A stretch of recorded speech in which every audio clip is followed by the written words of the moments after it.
다윗의 8번째 부인이 바세바에 대해서 알아보고자 합니다. 오늘 우리가 계속 이제 특별한 일들 외에는 다윗에 대해서 시리즈 설교를 하고 있기 때문에 오늘 바세바 이야기를 좀 하려고 하는데요. 바세바는요, 우리아의 아내였다가 우리아가 죽고 다윗의 아내가 되었습니다. 그리고 이스라엘의 3대 왕 솔로몬을 낳았습니다. 이런 바세바를 알기 위해서는 우리는요, 이게 행간 읽기라는 성경과 성경 사이에서 나오는 그 구절들과 또 그것들에 읽어가는 일들이 좀 필요한데 그런 어려움이 좀 있습니다. 그런데 이렇게까지 해서 우리가 바세바를 알아야 할 것인가? 그것은 그냥 다윗의 부인이어서가 아니라 솔로몬의 어머니이기 때문에 그렇습니다. 그녀는요, 가늠한 여자였습니다. 그렇기 때문에 이스라엘 율법으로는요, 죽을 수밖에 없는 여자였습니다. 그럼에도 불구하고 왕비가 되었고요, 아들을 왕으로 만들었습니다. 무엇이 그것을 가능하게 했을까? 그리고 오늘 우리에게 시사하는 바가 무엇인지 같이 나누어 보고자 합니다. 첫 번째 같이 읽어볼까요? 시작! 출발은 제2로부터였다. 우리가 알다시피 바세바는요, 다윗의 충성스러운 부하 우리아의 아내였습니다. 우리아는요, 이방 사람, 헷 사람이었습니다. 그러나 매우 유능했고요, 충성스러웠다고 성경이 이야기하고 있습니다. 그는 다윗의 30명의 용사들 가운데 한 사람이었습니다. 또한 그가 유능하였다는 증거 중에 하나가 바로 이 다윗의 30인의 용사 중에 하나인 엘리압의 딸 바세바를 아내로 가졌다는데 거기에 맞이했다는 것에 중요한 방점이 있는데 이 엘리압의 할아버지는요 아히도벨이라고 군사 중에서 아주 유능한 사람이었습니다. 추후에 이제 압살롬한테 도망갔을 때 이 아히도벨이 압살롬의 편에 있으니까는 다윗이 이러지도 못하고 저러지도 못하죠, 별로. 그런 가문의 자녀를 아내로 삼은 게 바로 우리아였다는 겁니다. 제가 우리말로 하자면 그 외국 사람인데도 불구하고 걸출한 능력이 있는 거예요. 그래서 뼈대 있는 집안의 사위로 들어간 겁니다. 그런데 이렇게 뼈대 있는 집안의 사위로 들어갔지만 이 우리아하고 바세바하고는요 사이가 굉장히 소원했던 것 같아요. 자녀가 없었습니다.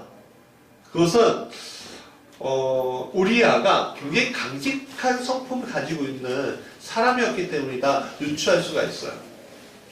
우리아는 늘 정쟁터에서 살았던 사람이었습니다. 다윗에 의해서 이제 소환되었을 때에도 그는 집으로 가지 않았습니다. 우리 사무엘하 11장 9절 같이 읽어볼까? 시작! 그러나 우리아는 집으로 내려가지 아니하고 왕궁문에서 그의 주의 모든 부하들과 더불어 잔지라. 이것으로 볼 때 이 우리아라는 존재는요 남자로서는 굉장히 좋은 사람이었습니다. 탁월하고요 충성스럽고 능력 있는 사람, 또 희망이 있는 사람이었습니다. 보통은 집으로 갈 거 아니에요. 그러나 부하들과 성문 앞에서 잤다는 거예요. 그러나 거꾸로 생각해보면 남편으로서는 굉장히 빵정짜리였다는 거예요. 바세바는요 젊고 활기 있는 여자였습니다. 그런 아내에게 있어서 강직한 우리아라는 남편은요 늘 멀리 있고 굉장히 답답한 존재였을 거예요. 막 열이 올라오는데 그 열을 식혀줄 배우자가 있는데 그 배우자가 멀리하고 있다면 남자로서 또 배우자로서 얼마나 힘들겠습니까? 어느 날 다윗 왕이 왕궁 옥상에서 목욕하는 바세바를 보았습니다. 그만 미혹당했죠. 그날 바세바를 왕궁으로 들이고 동침합니다. 이 사건이 우연하게 일어났다고 하는 의견이 대다수이지만 일부 역사가들은요 다윗이 바세바가 목욕한 것을 본 것은 우연이 아니었다. 바세바가 의도한 계산적인 행동이었다라고도 이야기하는 주장이 있습니다. 그런데 미투 그 전형적인 일들이 일어나죠.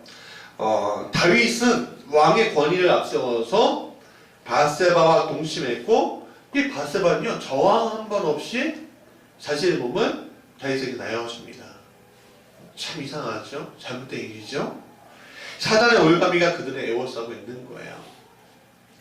그리고 남편 우리아가 다윗에 의해서 전쟁터에서 죽었음에도 불구하고 다윗의 처소로 가서 왕의 아내가 되어버립니다.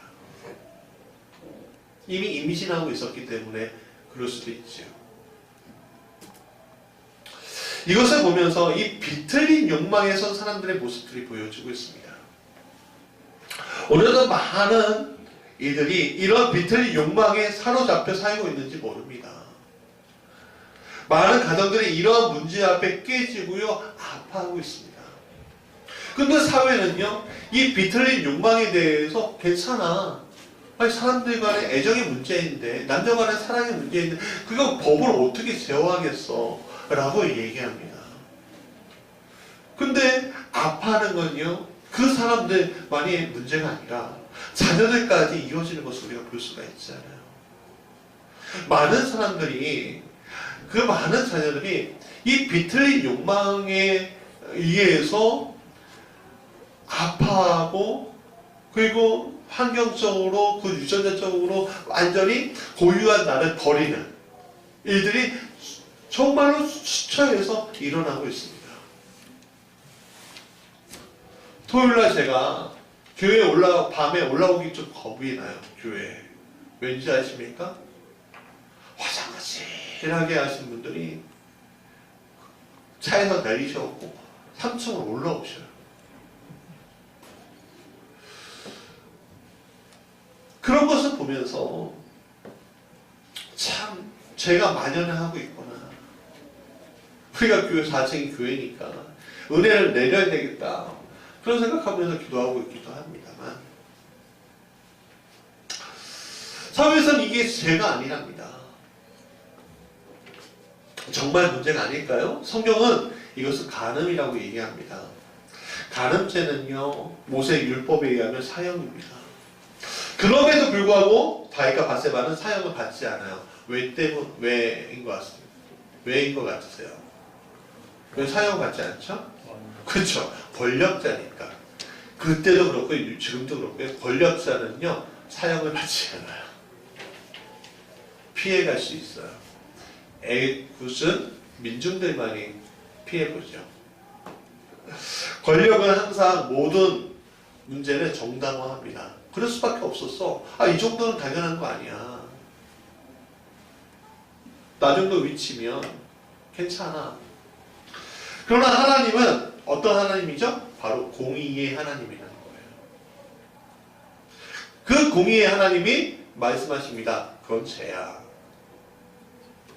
그건 죄악이야. 성경에는 비슷한 이야기가 하나 더 있습니다. 마가복음 6장 18절 같이 읽어볼까요? 시작. 이는 요한이 헤로데에게 말하되 동생의 아내를 취한 것이 옳지 않다 하였습니다. 이 이야기를 알려면 조금 역사적인 배경이 있어요. 왜냐하면 그 헤로디아라는 여자인데 이 헤로디아는 어떤 사람이냐면 유다의 이스라엘의 독립을 이끌던 하스몬 왕가가 있어요. 그러니까 신구약 중반기에 마카비 혁명이 일어나는데 그래서 마카비 가문이 유다를 통치합니다. 그 후예가 바로 이제 헤로디아예요. 이 헤로디아의 세 번째 결혼을 이야기하는 겁니다. 결혼도 참 많이 했죠. 첫 번째 결혼인데 남편이 죽었습니다. 근데 두 번째 결혼이 문제였어요. 두 번째 결혼을 하고 나서 세 번째 결혼이 문제였습니다. 왜냐하면 두 번째 결혼 잘 하고 났는데 세 번째 결혼할 때 헤롯 안티파스하고 정략적인 결혼을 합니다. 그의 삼촌뻘인데요. 왜냐하면 이 헤롯 안티파스가 왕이 되려면은 그 당시 하스몬 왕가의 지지를 가지고 있는, 정통성을 가지고 있는 이 헤로디아가 필요했던 거예요. 근데 성경은 뭐라고 했습니까? 이혼하라고 했습니까? 이혼하지 말라고 했습니까? 정당한 이유 없이는 이혼하지 말라고 했는데 이 정략적인 것 때문에 이혼한 거예요. 그러니까 그 당시에 신앙심이 깊었던 이 유다인들이 그것을 굉장히 반대를 했습니다. 그 대표적인 사람이 바로 세례 요한이었죠. 그래서 세례 요한이 헤롯과 이 헤로디아의 결혼이 옳지 못하다고 비난한 겁니다. 당연한 거죠. 그러나 그 당시 민중들은 그것은 아니라고 얘기하지만 그 당시 권력자들은 그것을 용인하는 겁니다. 권력자들은 권력이라는 이름하에 모든 것을 잠재울 수 있다고 생각하고 있습니다. 하지만 하나님의 공의는 멈출 수 없음을 우리가 알아야 합니다. 오늘도 우리가 그렇죠. 하나님의 공의가 나타나지 않았다면 오늘 우리가 이 민주화되는 이 상황들을 경험하지 못하고 있었을 겁니다. 이것은 꼭 간음의 죄만 이야기하는 것인가? 그렇지 않다는 거예요. 오늘 우리가 저지르고 있는 개인적인 죄들, 사회적인 죄들, 그 모든 것들을 통틀어서 얘기하는 겁니다. 하나님이 이것만 하지 말라고 하는 죄들에 대해서 우리는 얼마나 우리를 정당하고 괜찮아라고 이야기하고 있는지 모릅니다. 우리 아파트 밑에 어떤 아저씨하고 되게 친하게 지냅니다. 친하게 지낸다고 해요. 뭐 아주 특별하게 뭐 하는 건 아니고 이제 이야기를 좀 나누는 사이인데 이분을 좀 전도하려고 했더니 이분이 제7 안식교 교인인 거예요. 근데 그분이 이제 얘기하는데 이렇게 내세우더라고요. 우리는 한 번도 피를 흘려본 적이 없습니다. 왜냐면 이 안식일 교인들이 집총을 거부하잖아요. 군대 가는 거 거부하잖아요. 그러니까 우리는 한 번도 피는 흘려본 적이 없습니다. 그 말에 제가 말이 조금 막히더라고요. 물론 세세하게 이야기하면 다 이야기할 수 있지만 그러니까 피 흘리는 것에 대해서 많은 기독교인들이 그것을 정당화하는 경우들이 정말 많잖아요. 그렇죠? 전쟁에 대해서 오늘 지금 기독교의 그 교리 안에서 개신교 교리 안에서 세워진 국가라고 하는 이 미국도 물론 기독교가 국교는 아닙니다. 미국에 이 미국도 수많은 전쟁을 하잖아요. 그게 다 올바른 전쟁 아니지 않았습니까? 그러니까 다 정당화하는 거예요. 하나님이 그것을 원하시든 원하시지 않으시든 괜찮아 그러는 거죠. 그런데 죄의 문제는요, 얼마나 큰지 그 대가를 치르지 않고는 무너질 수 없는 것이 바로 그 죄의 문제라는 거예요. 민중에게는 통하는 율법이 권력자에게는 통하지 않는 것이 어저보는 일은 아니었죠. 그러나 이런 모든 문제에 대해서 하나님은 분명히 그 권력자에게 대가를 치르게 하시는 분이심을 우리는 잊지 말아야 한다는 거예요. 권력이라는 것은 사회적인 권력만 얘기하는 것이 아니라 가정 안에서의 권력도 얘기할 수 있어요. 또 내가 가지고 있는 어떤 삶 가운데의 권력도 이야기하고 있는 거예요. 고집 피우고 있는 것도 권력이에요.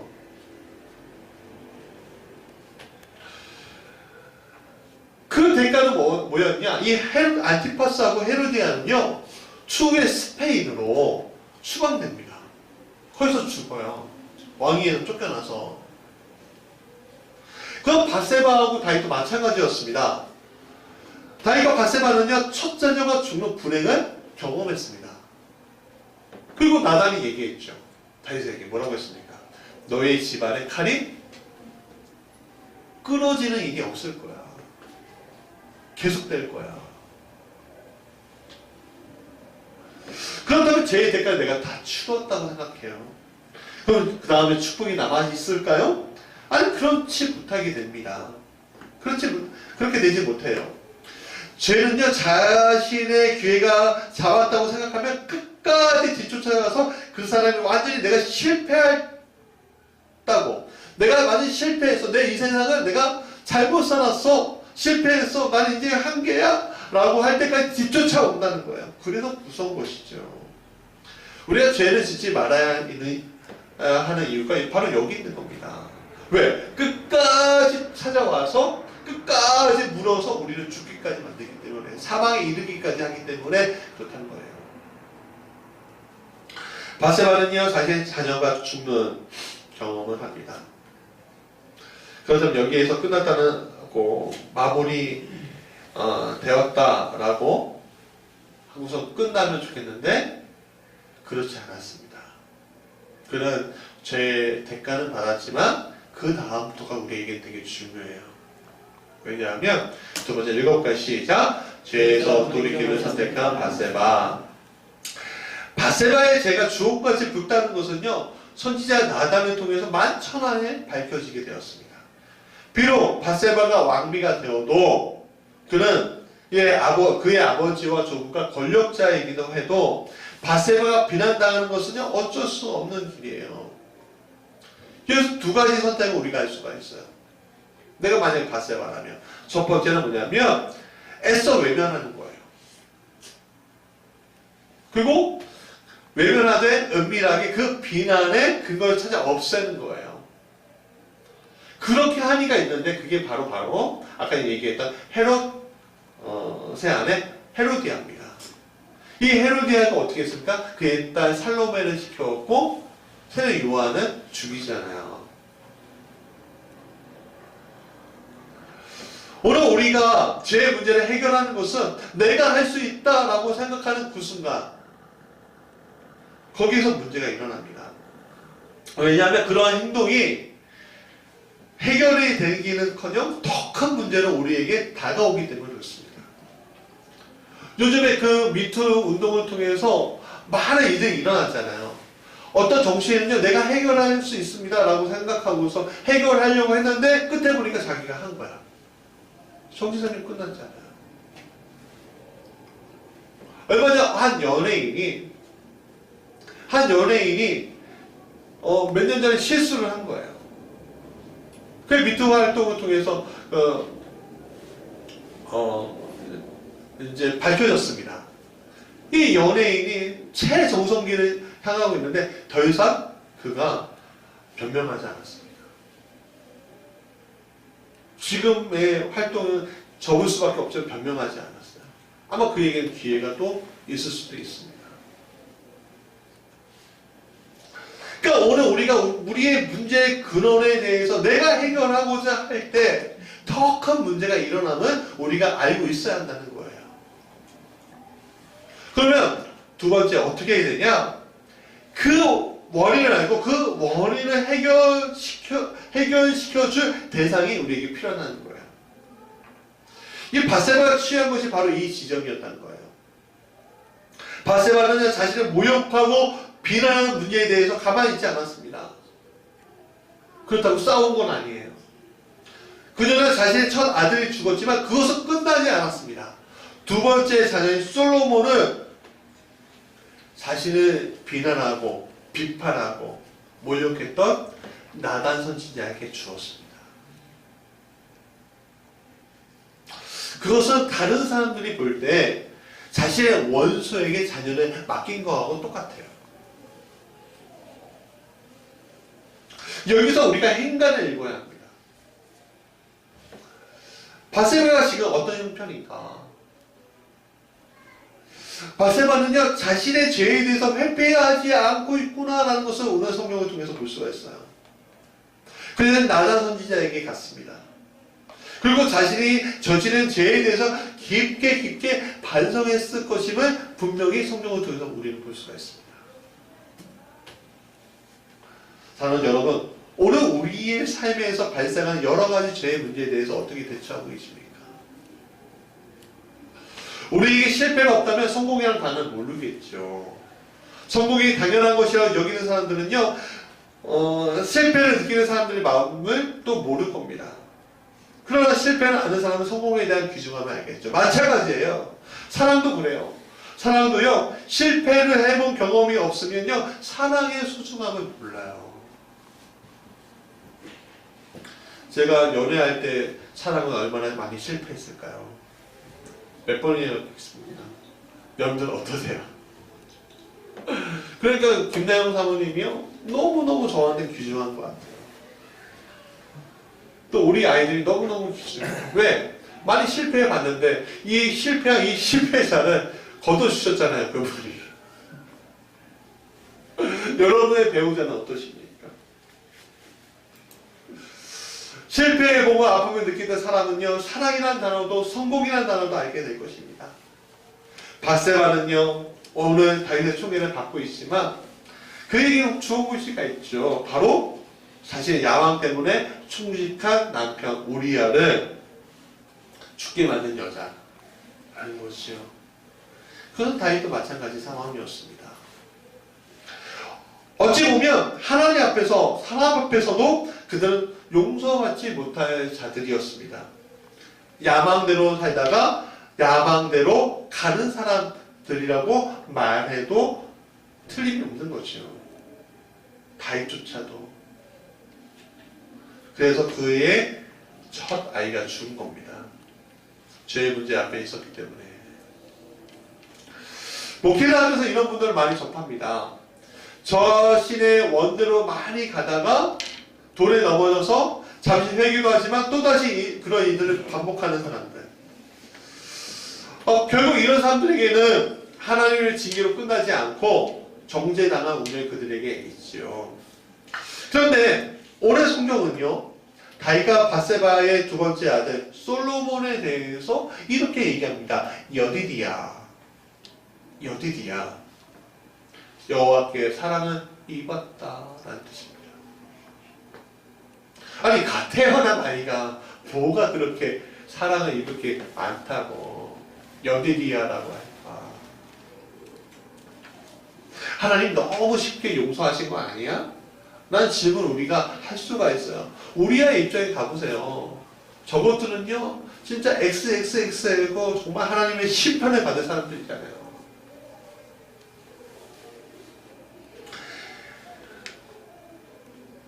너무 쉽게 용서받는 거 아닙니다.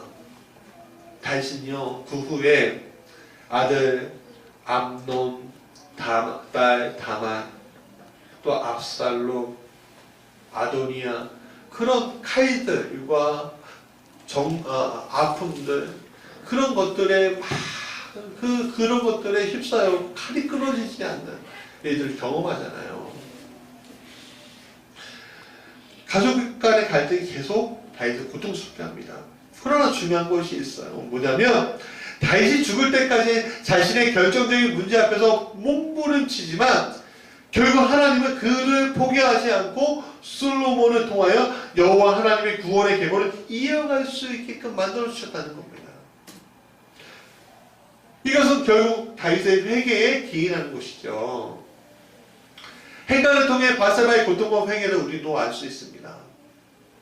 왜냐하면 그녀는요, 솔로몬은 하나님이 정말 기뻐하시는 자로 키워냈기 때문에 그렇습니다. 우리는 연약하기에 때로는 실패할 수 있습니다. 우리는 그걸 인정해야죠. 우리는 연약합니다. 실패합니다. 돌에 넘어질 수도 있습니다. 그러나 중요한 것은 연약하기에 때로는 실패할지라도 하나님 앞에서 하는 진정한 회개는 하나님이 기쁘시게 받는다. 그것이 우리의 방점이 되어야 한다는 거예요. 걸려 넘어졌던 돌이 후에는 디딤돌이 되어서 우리의 영적인 깊은 곳까지 올라온다는 것입니다. 우리는 징계당할 수 있습니다. 그러나 징계를 통해서도 하나님의 기쁘신 뜻에 동참할 수 있게 된다는 겁니다. 그래서 우리는 복된 사람이 될 수 있는 거예요.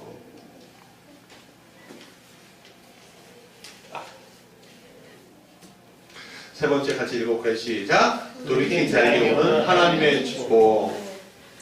결론에 이르면서 저는요, 예수님 앞에 잡혀온 한 여인을 보게 됩니다. 그녀는요, 간음의 현장에서 체포되었어요. 결국에는 돌로 죽임을 당하는 자리에 서게 되죠. 요한복음 8장에 있는 얘기인데 우리 3절과 4절 같이 읽어볼까요? 시작. 서기관들과 바리새인들이 음행 중에 잡힌 여자를 끌고 와서 가운데 세우고 예수께 말하되 선생이여 이 여자가 가늠하다 여자에 잡혔나이다. 사람들은요 이 여자를 돌로 치라고 말씀하실 것을 원했습니다. 왜냐하면 그것은 요 모세 율법을 실현하는 것이고 메시아가 할 일이라고 생각했기 때문에 그렇습니다. 그러나 예수님은 그 여인을 칠 것을 명하지 않고 대고두시죠. 그리고 이렇게 얘기합니다. 7절 같이 읽어볼까요? 시작. 그들의 묻기를 맞지 아니한지라 이에 일어나 이르되 너희 중에 죄 없는 자가 먼저 돌로 치라 하시고 그렇게 말씀하시니까 군중들이 어떻게 해요? 죄가 없는 자가 없잖아요. 죄가 없는 자가 없잖아요. 그러니까 뒤로 슬금슬금 도망가기 바쁘죠. 죄송해요.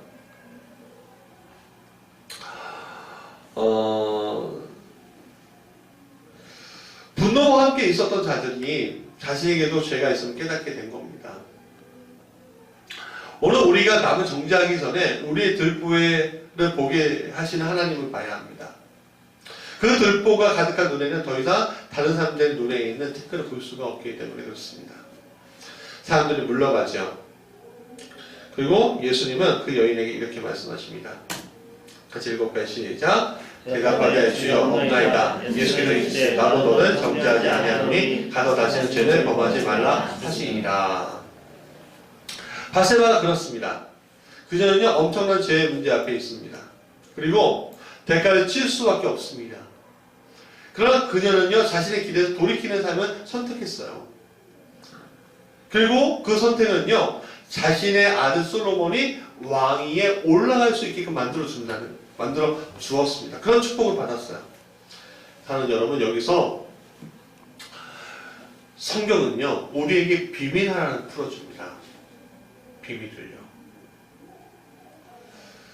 뭐냐면 율법은 정죄하나 예수 그리스도는 회개하는 자를 일으켜 세워주신다는 겁니다. 그게 비밀이에요. 오늘 우리가 살아가는 모든 선택이 다 좋은 선택이 될 수도 없습니다. 나쁜 선택도 할 수 있습니다. 때로는 이 잘못된 선택을 통해서 많은 잘못된 일들이 벌어지는 것을 보게 돼요.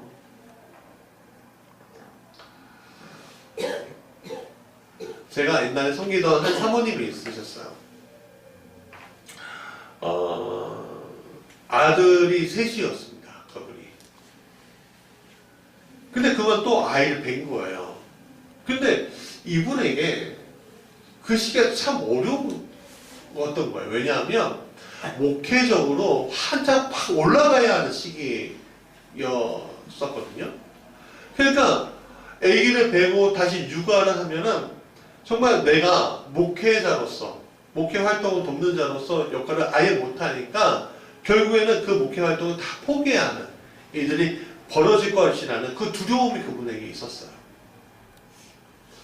그래서 그만 낙태를 하게 됩니다. 어쩔 수 없다고 생각했습니다. 왜냐하면 자신들의 미래가 달린 일이니까 어쩔 수 없다고 생각했어요. 적어도 그때 그랬다는 거예요. 근데 그 후에 무슨 일이 일어났냐면 마음 깊이 상처가 생기는 거예요. 왜? 하나님 그렇게 하지 말라고 했는데. 근데 그 선택을 했으니까. 죄책감이 시달렸어요. 남에게 말하고 싶어도요, 목사 사모가 어떻게 그럴 수가 있냐고 하면서 비난하고 쫓아낼 것만 같은 두려움이 있었습니다. 죄에 사로잡히게 된 거죠. 근데 이 고독한 한가운데 있을 때 한 선교단체에서 운영하는 복음학교에 입학했습니다. 저도 복음학교에 갔었는데 순수한 복음을 먹게 됐습니다. 순수한 복음, 예수 그리스도는 그가 먹게 된 거죠. 그래서 자신의 고통을 고백을 합니다. 그때 그 고통에서 그 사모님은요 해방되는 것을 경험하게 되고 정죄의 자리에서 은혜의 자리로 나오게 되었습니다. 오늘 우리가 복음 앞에 다시 설 때 우리는 우리의 문제뿐만 아니라 나에게로부터 파생되는 관계의 문제까지 해결할 수 있음을 우리 성경을 통해서 보아야 합니다. 제 여인에서 하나님의 사랑을 받은 여인으로 변하는 이야기는요, 예수님의 사역에서 낯선 이야기가 아닙니다. 한 여인이 예수님에게 향유를 뿌리고 자신의 눈물로 발을 적시고 머리털로 발을 닦습니다. 누가복음 7장에 나오는 이야기입니다. 그 동네에서 가장 유명한 죄인이었습니다. 왜? 창녀였다고 사람들은 이야기하고 있어요. 이때 사람들이 비난합니다. 그래서 예수님이 다음과 같은 비교를 하셔요. 41절과 42절 같이 읽어볼까요? 시작! 이르시되 빚 주는 사람에게 빚진 자가 있는가 500데나리온을 줬고 하나는 50데나리온을 줬는데 갚을 것이 없으므로 둘 다 한감하여 주었으니 둘 중에 누가 그를 더 사랑하겠느냐. 여러분들은 어떻게 생각하겠습니까? 50데나리온입니까? 500데나리온입니까? 500만 원입니까? 5억 원입니까? 뭐죠? 5억 원 빚진 것에 대해서 탕감받는 사람이 그분을 더 사랑하지 않겠습니까? 그렇죠? 이 예수님이 말씀하십니다. 같이 읽을까요? 시작! 이러므로 내가 네게 말하노니 그의 많은 죄가 사하여졌도다. 이는 그의 사랑함이 많으니라. 사랑을 받는 일이 적은 자는 적게 사랑하니라. 이에 여자에게 이르시되 내 죄사함을 받았는가 하시니. 여러분 그렇습니다. 우리의 죄가 주홍같이 붉더라도 예수님 앞에 나오면 모든 것이 해결된 것을 여러분 믿으시기 바랍니다. 그리고 선포하셨죠. 같이 읽어볼까요? 시작! 예수께서 여자에게 이르시되 내 믿음이 너를 구원하였으니 평안히 가라 하시니라. 우리의 삶이 막힘이 있을 수 있습니다. 교회 나오면 쌀이 나오는 것도 아니고요, 뭐가 나오는 것도 아닐 거예요. 뭐가 생기는 것도 아니지 않습니까? 우리가 울고불고 십자가 앞에 있다고 했고 특별하게 여러분에게 돌아가는 게 뭐가 있겠습니까? 아무것도 없을 수도 있어요. 여러분 여기에 이 자리에 여러분 하나님께서 갑자기 여러분들 휴대폰으로 띵동 당첨되었습니다. 수경차가 당첨되었습니다. 그렇게 주시는 게 아니에요. 복권이 맞았습니다. 띵동 그러지 않아요. 갑자기 집이 당첨되었습니다. 그런 것이 아닙니다. 오늘 우리가 왜 주님 앞에 돌아가야 될까요? 그런 축복을 받으려고? 아니요. 죄의 문제를 해결하기 위해서라고 말하는 것이 정답이에요.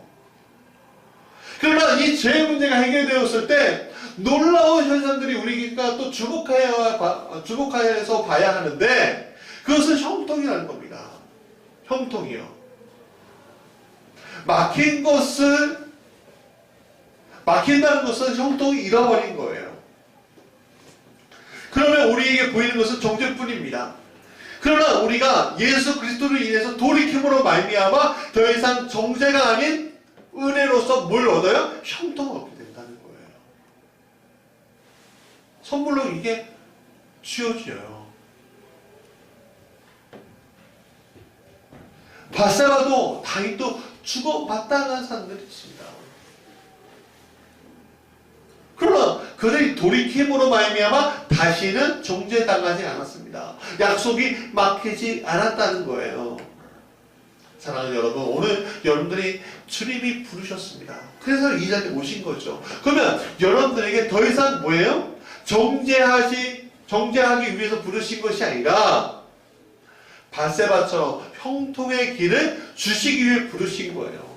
그럼 우리가 어떤 걸 붙잡아야죠? 형통의 길 붙잡아야죠. 그 형통의 길을 붙잡는 여러분들 되시길 간절히 축원합니다. 우리 찬양